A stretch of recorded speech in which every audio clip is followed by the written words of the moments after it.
আলেম বুকে হাত দিয়ে বলতে পারবে না 50,000 হাদিস মুখস্থ আছে, কিন্তু জালালউদ্দিন সুয়ুতী রাহমাতুল্লাহি আলাইহি উনি 50,000 হাদিস কয়, আমার মদিনার কামলেওয়ালা নবীজির 2 লক্ষ হাদিস মুখস্থ করেছিলেন।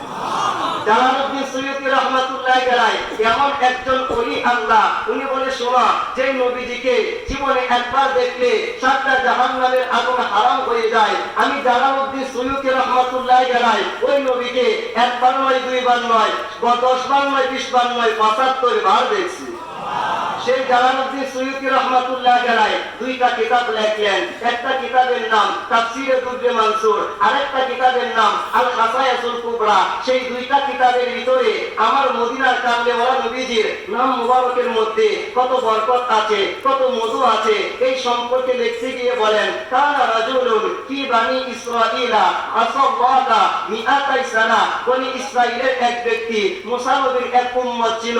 সেই ব্যক্তিটা দিনের বেলায় গুনাহ করত, রাত্র বেলায় গুনাহ করত, দিনের আলোতে রাতের অন্ধকারে গুনাহ করত, একা একা গুনাহ করত, বন্ধুকে নিয়ে গুনাহ করত, দরজা বন্ধ করে গুনাহ করত, দরজা খোলা রাখা গুনাহ করত।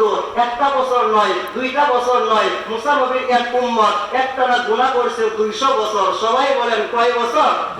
200 বছর গুনাহ করার পরে সুম্মা মাতা, ওই উম্মতটা মারা গেল।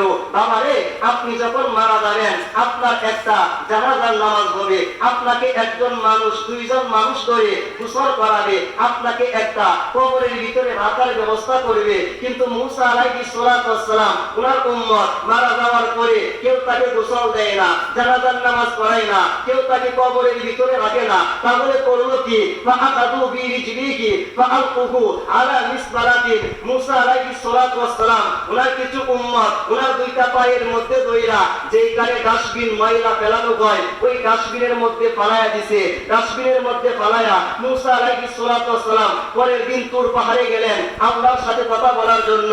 আল্লাহ বলে, মুসা, এতদিন তোমার সাথে প্রেমের আলাপ করছি, কিন্তু ফাআলহাল্লাহু ইলা মুসা, মুসা রে, আজকে তোমার সাথে প্রেমের আলাপ করার আগে আমি বলতেছি, শোনো মুসা, যেই উম্মতকে ডাস্টবিনে ফালায়া দিছো, তোমরা গোসল দেও নাই, জানাজার নামাজ পড়াও নাই, সাদা কাপড়ে প্যাকেটিং করো নাই, আজকে আমি আল্লাহ বলতেছি তুমি নিজে মুসা ডাস্টবিন থেকে তুলে আনবা, সাদা কাপড়ে প্যাকেটিং করবা, তুমি নিজে মুসা জানাজার নামাজের ইমাম হইয়া জানাজার নামাজ পড়াইবা। মুসা আলাইহিস সালাতু ওয়াস সালাম বলে, মাওলা কি বলতেছো? বানু ইসরাঈল শাহিদু আন্নাহু আসাকা মিআতাই সানা।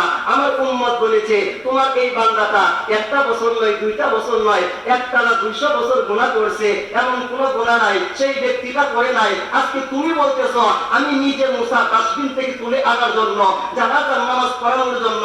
মাওলা, এটা আবার কেমন করে হয়? আল্লাহ পাক বলে, মুসা 200 বছর গুনাহ করছে, এটা তোমরা সবাই দেখছো, কিন্তু এমন একটা আমল করতো যে আমলটা আমি আল্লাহ ছাড়া আর কেউ দেখে না। আরেকটু জবান খুলে বলেন না ইয়া রাসূলুল্লাহ। মুসা আলাইহিস সালাতু ওয়াস সালাম অবাক হয়ে গেলেন, মাওলা কি বলতেছো? কি এমন আমল করতো যে